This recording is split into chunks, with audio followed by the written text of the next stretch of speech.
Assalamualaikum warahmatullahi wabarakatuh. Waalaikumsalam warahmatullahi wabarakatuh. Eh, Selamat jumpa lagi nih kita, Pak Hafid, Bapak J, Dokter Bro. Muhammad Hafid Effendi. Eh, Terima kasih ya sudah bersedia kembali, bersedia kembali setelah beberapa saat ya kita ada berhenti karena ya berbagai hal. Tapi alhamdulillah kita hari ini adalah hari pertama. Jadi hari pertama. Jadi alhamdulillah walaupun bagaimana masih masih bisa jalan itu sudah alhamdulillah. J, Bro. Iya, iya. Ini kalau saya bacakan ini dari Bapak Dr. Muhammad Hafid Effendi MPD ya. Jadi dengan usia yang masih muda ya, dengan usia yang masih muda, pangkatnya sudah lumayan ya, sudah berkeluarga, berputra dua ya, dengan pendidikan sudah doktor ya, ya sudah doktor. Pengabdian masyarakatnya cukup cukup padat, cukup padat ya. Jadi kalau dibaca satu-satu 8 halaman, 8 halaman. Beliau ini luar biasa. Jadi kesibukannya ya, kesibukannya luar biasa. Jadi penelitian ya, dari bidang organisasi beliau itu kalau dilihat hampir semuanya diikuti, bahkan menjadi pimpinan. Ya, dimulai dari dosen jadi tutor ya, dosen Unira, SMAN, asesor, ketua yayasan Pak Kemadu, ya itu yang luar biasa sampai sekarang ini. Wakil ketua Dewan Kesenian. Jadi kalau kita lihat hampir hampir semua posisi-posisi penting beliau itu menjabat ya. Jadi kita harapkan ini beliau itu adalah tokoh tokoh Pamekasan yang kalau kita cermati Pak Hafid ini jangan berhenti di tempat saja, kalau benar ya berbagi melalang buana ya.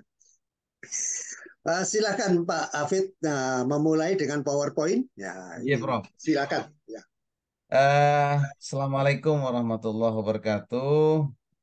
Waalaikumsalam Terima warahmatullahi kasih wabarakatuh. banyak, Prof. Dim. Sudah bersua dari sekian bulan tidak ketemu karena kesibukan ya, Prof. Dim ya. Ya. Jadi karena kesibukan di akademik, apalagi tadi disampaikan oleh Prof. Dim, oh, Pak Hafid itu menjabat di segala sektor, utamanya di budaya dan pendidikan. Itu betul, Prof. Dim. Kadang-kadang kami membagi waktu itu 1 jam loncat, 1 jam loncat. Jadi pernah sampai 3 kegiatan bersamaan. Ya, kita menggunakan dua media, handphone dengan laptop itu secara daring. Di satu sisi luring uji skripsi begitu. Jadi Iya, sama-sama iya. kita lalui, semasih ada waktu ya bisa digeser, Prof. Tetapi kalau bersamaan itu yang bisa berkelit untuk mengatur waktu. Baik, terima kasih. Salam takdim, Prof. Surahman Dimyati Ya, dengan keluarga di Amerika. Mudah-mudahan Allah memberikan kesehatan, memberikan amin. keberkahan, sehingga sepanjang masa bisa bersua di virtual ini. Namun kami sangat ingin bersua di Amerika begitu, Prof. Iya, inilah nanti kita sambil chatting-chatting, sambil J. cerita. Kita cari cara. Sebetulnya ada dana-dana dari foundation ya. Siap, Prof. Siap, Prof. Tapi kalau kita kerjakan sendirian kelihatannya berat. Makanya Berat, J. kita harus Monggo bisa, berunding, misalnya saja dengan Pak Iqbal, J. dengan teman lagi yang di UTM. Jadi bukan hanya Pamekasan, J. tapi kita nanti mengajukan proyek yang besar ya. J. Kolaboratif, Prof. J. Iya, iya. Uh, Pak Bandi, ini kita mungkin cuma 1 jam, jadi agak Oke, putarannya agak. Ya, baik. silakan. Baik, berbicara filosofi di balik rumah adat Tanian Lanceng Madura. Jadi di Madura itu, Prof, barangkali dari ujung barat ya, dari Bangkalan sampai ke Sumeneb itu memiliki rumah rumah adat Madura. Rumah adat Madura itu disebut Tanian Lanceng karena halamannya memanjang.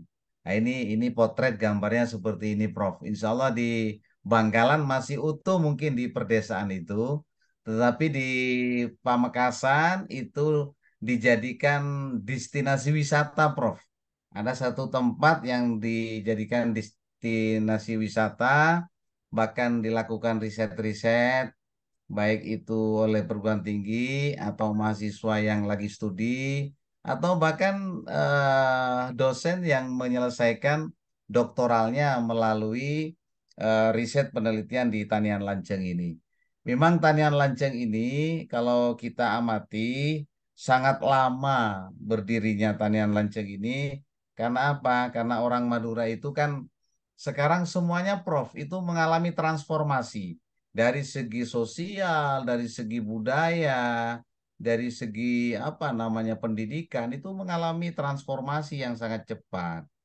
Jadi ada sisa-sisa budaya yang masih eksis ini bersifat kearifan lokal seperti tanian lanceng. Tanian lanceng itu halaman yang memanjang. Sebenarnya apa esensinya tanian lanceng itu? Ini dibangun pada tahun 1900-an atau sampai 1940. Jadi sebelum kemerdekaan sudah ada ini Prof gitu ya. Jadi tipe-tipe rumah khas Madura itu pasti setiap rumah itu dalam sketsa Tanian Lanceng itu ada istilah kobung atau langgar atau sekarang disebut musola gitu ya. Jadi sama di Bali juga ada pura di setiap rumah. Kalau di Madura itu pasti ada musola begitu. Jadi Tanian Lanceng ini merupakan komplek ya, komplek permukiman keluarga ya. Keluarga yang dihuni oleh sekelompok orang Madura yang masih dalam satu keturunan atau genetik.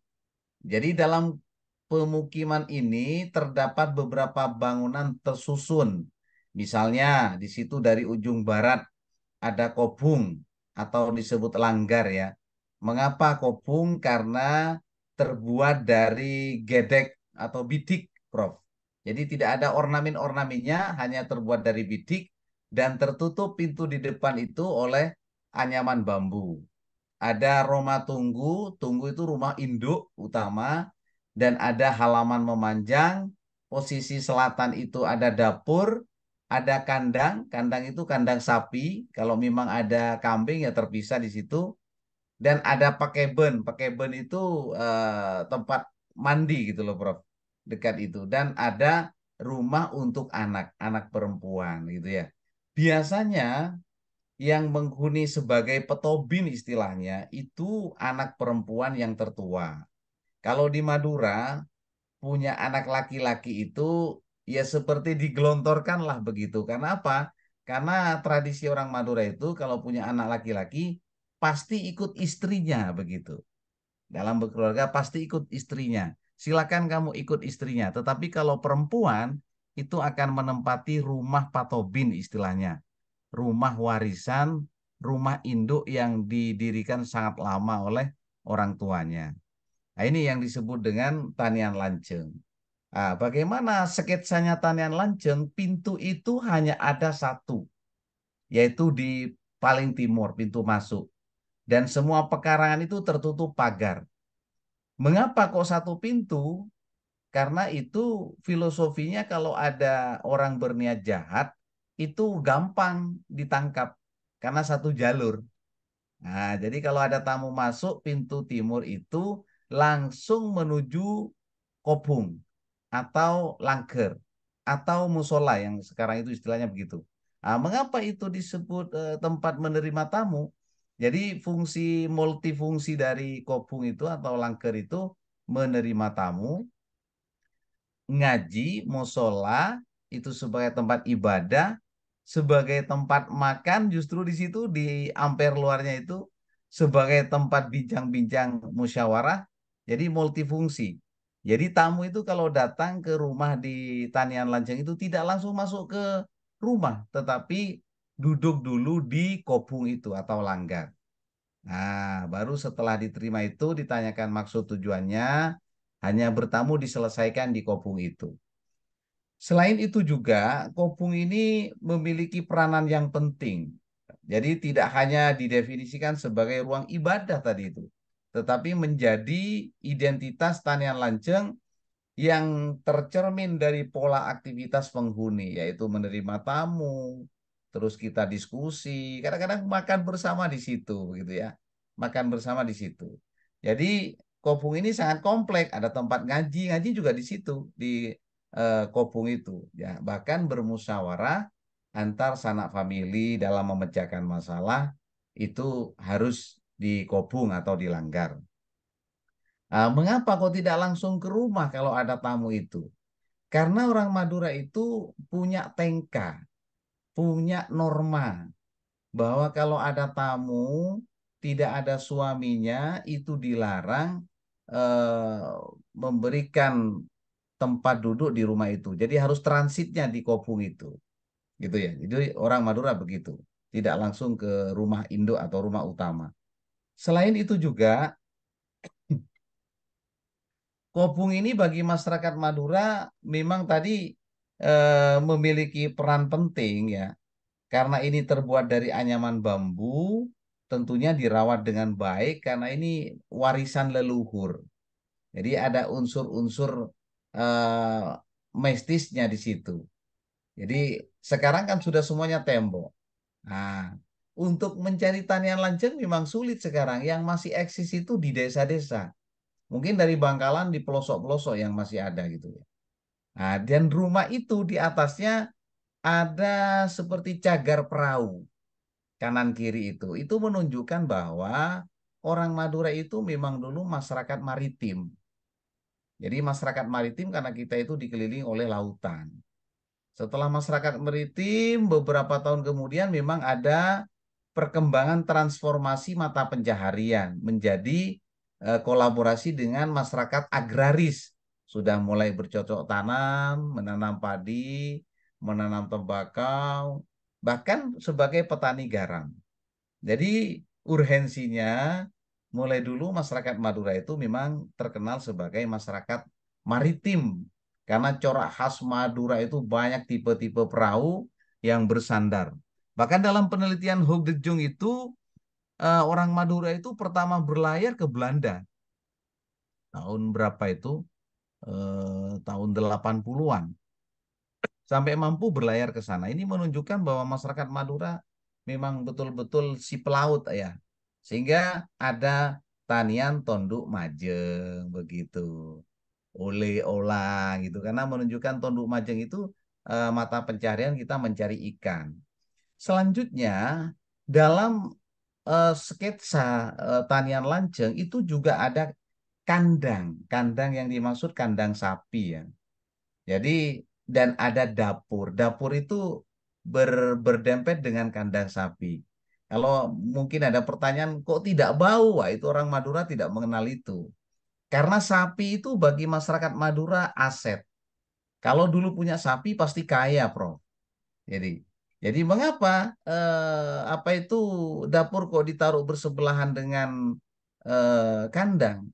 Karena nanti kalau menghidangkan kepada tamu itu karena duduk di kobung itu cepat daripada ditaruh di belakang rumah, begitu ya.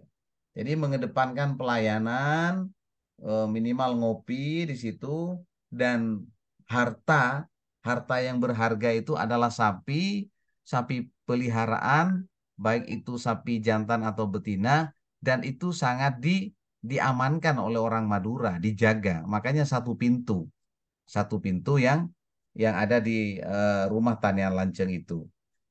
Selanjutnya, wisata budaya lokal Tanian Lanceng ini memang mencerminkan khas penghuninya ya, yang sangat religius, sakral, dan dijaga oleh budaya dan alam sekitar. Jadi orang Madura itu sangat mencintai alam sekitar, kosmologi, dan hal-hal yang berbau sakral itu memang orang Madura sangat sangat sangat mencintai. Selain itu juga hal-hal yang berbau religius, ya, mohon maaf, Prof. Jadi kalau di Madura itu yang dimaksud Islam itu, mohon maaf, itu yang dianggap madhab Nahdlatul Ulama, begitu ya. Padahal madhab MD, madhab SI juga Islam begitu. Tapi ahli sunnah wal jamaah yang dimaksud orang Madura itu, sehingga dia memiliki madhab NU. Kalau tidak NU itu tidak Islam ongku katanya begitu. Tetapi keberagaman, moderasi beragama, orang Madura itu menghargai. Baik MD, Muhammadiyah atau NU itu sangat menghargai gitu ya. Apalagi karena apa? Karena tokoh-tokoh NU itu luar biasa. Luar biasa yang sangat diagungkan oleh orang Madura seperti Kiai Hasyim Asy'ari itu luar biasa. Jadi memang ada unsur religius yang sangat dijunjung tinggi oleh orang Madura. Baiklah, selanjutnya ada rumah Tonggu. Tonggu itu adalah utama induk ya, yang dibangun pertama kali di ujung barat. Dari bangunannya itu dari barat ke timur, menghadap ke selatan. Sedangkan dapur dan kandang menghadap ke utara dan pakaiban tempat mandi itu. Sedangkan kobong ada di posisi paling barat, ngadapnya ke timur gitu ya. Jadi mengapa kobong itu ada yang paling utama di sebelah barat? Karena dalam menyelesaikan masalah hanya di tempat itulah orang Madura itu melakukan transaksi menyelesaikan masalah urusan tengka begitu. Yang pertama bahwa filosofi yang paling tinggi orang Madura itu adalah agama Islam. Sehingga dulu memang ada cerita bahwa ceritanya Islam Onggu itu satu kali Onggu itu langsung Islam. Bahkan orang Madura itu kalau dituduh bersalah dia yakin tidak bersalah, tetap dituduh, maka dia menghentakkan kakinya 3 kali sampai mengucapkan sumpah, ya, sampai mengucapkan sumpah malarman tertapor kelam. Artinya dia berani mati disambar petir. Nah, itu orang Madura. Makanya orang Madura itu tidak tidak takut mati ya. Yang ada itu takut lapar sepertinya Prof begitu. Karena kalau ke kondangan itu yang ditanyain mana nasinya kok nggak keluar-keluar. Kalau kalau urusan mati itu nggak takut orang Madura, tapi takut lapar istilahnya begitu ya. Karena kita berlomba-lomba mencari sesuap nasi itu setiap hari perputaran bisnis orang Madura di kota-kota besar seperti di Jakarta, di Bandung begitu ya luar biasa. Baiklah, selanjutnya dapur dan kandang itu biasanya disatukan dalam bentuk bangunan yang sama menghadap ke utara. Nah, hanya dipisah oleh tebing gedek saja. Mungkin tidak sampai 1 meter. Jadi itu dipisah oleh tebing atau gedek. Yang nggak peduli bau atau tidak, yang penting orang Madura itu kan senang bersih. Jadi dulu itu dibersihkan bagaimana tidak harumnya menyengat ke dapur begitu. Nah, tipe dapur dan kandang ini biasanya lebih kecil dari ukuran rumah tinggal. Jadi lebih besar rumahnya memanjang ke timur daripada kandang sapi dan dapur itu. Sehingga orang yang mau masak harus agak merendah tubuhnya karena atapnya itu agak rendah Prof di depan. Nah, Ya, mengapa ya. kok atapnya agak rendah? Ya, antep asor itu loh. Kalau orang Hmm. merundukkan kepala itu kan antep asor. Menghormati dan menghargai orang yang dituakan. Nah, itu filosofi dari segi gestur, rumah itu dari fisik, ya itu mencerminkan pada karakter orang Madura yang selalu antep asor, merendahkan diri kalau lewat di depan orang. Biasanya ini memang menghadap ke utara sehingga orang yang mau masuk harus harus agak merunduk merendahkan tubuhnya begitu. Jadi dapur dan kandang itu memang dibuat dari bahan kayu dan dindingnya dibuat dari bambu anyaman, dianyam begitu ya. Nah, kandang ini berisi peliharaan sapi. Nah, sampai 2 ekor, 2 pasang begitu. Toh kalau memelihara kambing dulu itu lebih berharga sapi. Kalau memelihara kambing pastinya kandangnya dipisah. Karena yang paling berharga itu bagi orang Madura adalah sapi. Sampai beli satu 100 juta sapi kerapan itu berani orang Madura. Kalau sapi betina itu dipakai sapi kerapan, sorry, kalau sapi jantan itu dipakai sapi kerapan, kalau sapi betina itu untuk sapi sono namanya, Prof. Nah, sapi sono itu memang ditemukan berdirinya di Pamekasan dari daerah Dempoh. Bagaimana kontes kecantikan sapi betina yang diarak, siapa yang sampai duluan di tempat pres itu, sampai hinggap ada kaca di depan, sehingga merias diri dan mempercantik diri. Kalau sapi jantan itu memang untuk tegeren atau kerap. Jadi untuk di apa itu, diarak, ditegar untuk sapi jantan, sehingga dia larinya harus kencang begitu. Itu perawatannya. Kalau sapi betina itu menjadi kontes sapi sono, tetapi kalau jantan itu kerapan sapi. Selain itu juga tanian ini ruang antara rumah tongkuk dapur tadi itu dan kopung ini menyebutkan halaman rumah. Jadi tata letak rumah ini di sebelah utara dapur, kandang di selatan itu ada selatannya rumah ada kopung di tengah-tengah, berarti posisinya ada di sebelah barat. Maka ruang kosong di tengah inilah yang disebut tanian atau halaman. Memanjang itu lanceng. Berarti tanian lanceng begitu. Nah, tanian ini akan disebut tanian lanceng jika rumah tinggal itu bertambah memanjang ke timur begitu. Jadi kalau anaknya banyak, misalnya 4 ya, di rumahnya itu ditambah. Jadi rumah induk ditambah 3 begitu. Oke, ini tentunya harus memperhatikan luas tanah ya. Kalau dulu itu kan menyatu, hak kepemilikan tanah menyatu. Kalau sekarang itu kan mainnya kapling-kapling, Prof. Kapling-kapling. Ya, kalau dulu kan memanjang. Itu kekompakan, persahabatan, persaudaraan luar biasa bagi orang Madura. Jadi kalau kita simpulkan, budaya lokal berbasis tanian lanceng ini memang harus dilestarikan oleh penghuninya semata-mata karena terikat dengan titah. Nah, titah leluhur dalam menjaga kelestarian alam dan lingkungan demi menjaga keseimbangan ekosistem natural dan supranatural begitu ya. Jadi titah dari leluhur itu untuk menjaga kelestarian. Selanjutnya, filosofi tertinggi etnik Madura adalah agama Islam. Jadi wajar jika di rumah adat tanian lanceng itu selalu ada langgar atau kopung, gitu ya. Jadi atau istilah sekarang disebut musola. Jadi berjemaah, sesepuh di depan, semua keluarganya berjemaah. Setelah itu ngaji, ngaji bersama. Kalau sekarang sudah banyak pondok pesantren, baik pesantren salaf atau modern, kadang-kadang anaknya itu kalau sudah menginjak SMP langsung dipesantrenkan oleh orang Madura begitu. Selanjutnya, tanian lanceng itu membentuk karakter orang Madura yang santun, arif dan bijaksana dalam menghargai orang lain. Nah, mari kita amati dari arsitekturnya, dari bentuk rumahnya yang atapnya ke bawah di depan, pintunya itu tidak meninggi, tetapi ke bawah.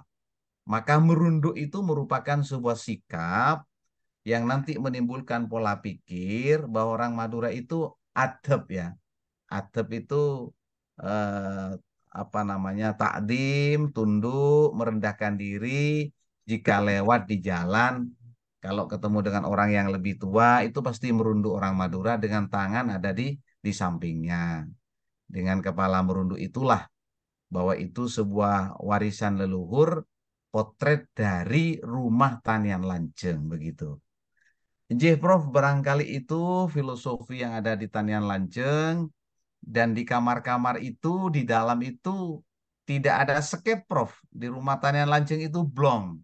Hanya ada ranjang Iya, tempat tidur itu untuk ayah, untuk ibu, iya. yang Ah, dipisah oleh gorden itu, iya, tirai iya. itu. Coba ini melalui gambar ini kan saya mau bertanya lagi. Nggih, Eh,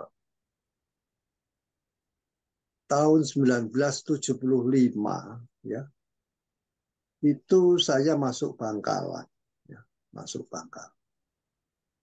Salah satu ipar saya, nggih, salah satu ipar saya itu memang rumahnya ada di desa.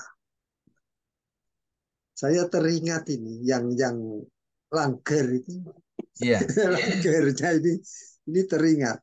Saya masih ingatan saya ada. Terus dulu tidak sebagus yang Pak Pak Effendi terangkan. Dulu ingat saya itu, saya bertamu ya ke rumahnya itu. Selain selain selain ada di musola, juga dibawa juga sampai ke rumah. Iya. Itu yang di depan itu, ini kan lebih bagus ini lebih bagus. Di depan, jadi pintu ada masuk gitu, itu di depan itu justru sapi, Ya, sapi. Jadi orangnya ada di belakangnya gitu. Itu desain yang saya masih ingat ya itu. Baiklah, ini juga rumah satu, rumah dua, dan mungkin ada tiga, empat tadi yang seperti yang diceritakan ya. iya, Ini kan bahwa rumah satu, dua ini seakan-akan cuma dua, dua orang, dua orang. Jadi kalau punya anak empat gimana? Satunya itu untuk itu rumahnya 4, Prof. oh rumahnya empat. Ya, Oh ini jadi gandeng oh itu, gandeng. oh ya ya ya. Oke oke oke. Tadi ini rumahnya empat ya. Ya, Nah, saya teringat juga ini apakah ini harus harus ini kan ya adat adat masa lalu ya, adat masa ya, lalu. Ada hal-hal yang masih bisa dalam perkembangan yang sekarang ini ya, apakah harus gitu ya, apakah harus anak perempuan itu harus tinggal di rumah ini. Ini ya, saya teringat, mohon maaf ini kisah nyata tapi saya sedih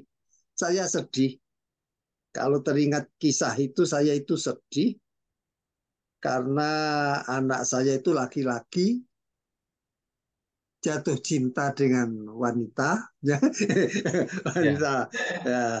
Anak saya itu akhirnya kan sementara mengikuti saya ikut di apa dulu tuh saya masih di Pamulang ya, Pamulang.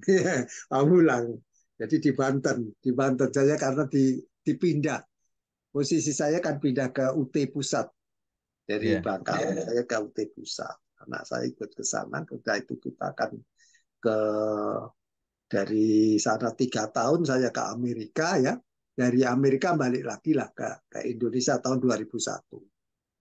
Jadi 2000 itu akhirnya anak saya itu nggak tahu kok ya akhirnya berkenalan. Begitu berkenalan, eh, ketika saya berkunjung ke Bangkalan itu ada kalau tanda kutip gitu ya, calon besan datang. ya, Calon besan itu datang.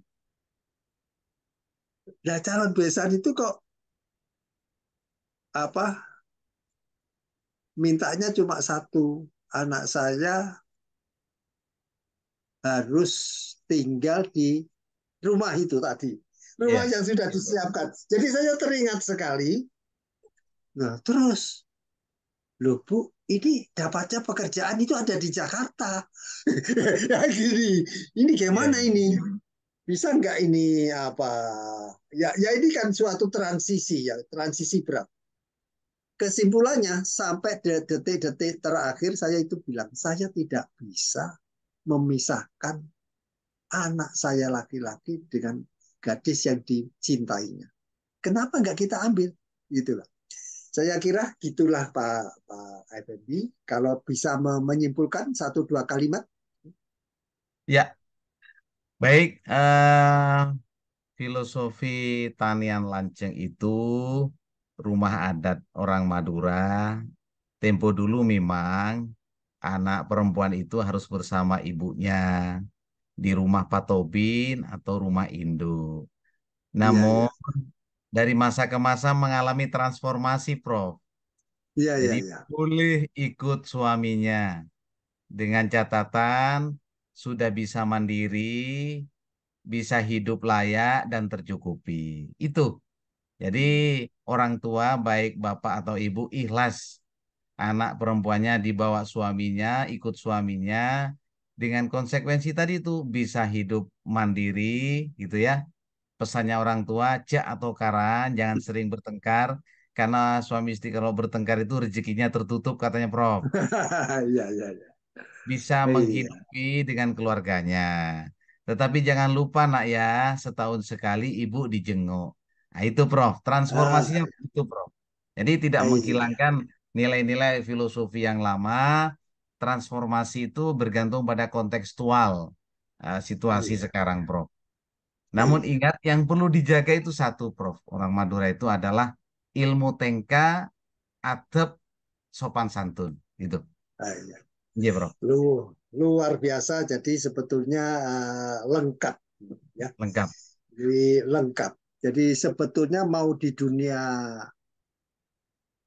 timur, di dunia barat sama. Barat, Jadi kita itu sopan santun. iya. Nyuwun sewu, katanya orang Jawa nyuwun sewu. Iya. Non glenon. Non Glenn.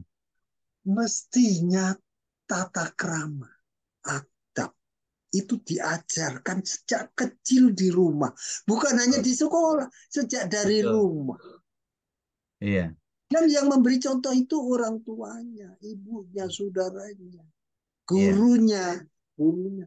Dan ini, nah, kenapa? Kalau mengikuti podcast podcast yang saya itu yang dari anak saya itu, anak saya Purnawati Hustina Rahman itu saya tanya, itu menurut kamu gimana sih kalau sekolah di Amerika dengan ini? Sekolah di Amerika itu mumpuni. Jadi SD gitu diajarkan topik itu komplit, Pak. Dan selamanya ingat. Iya.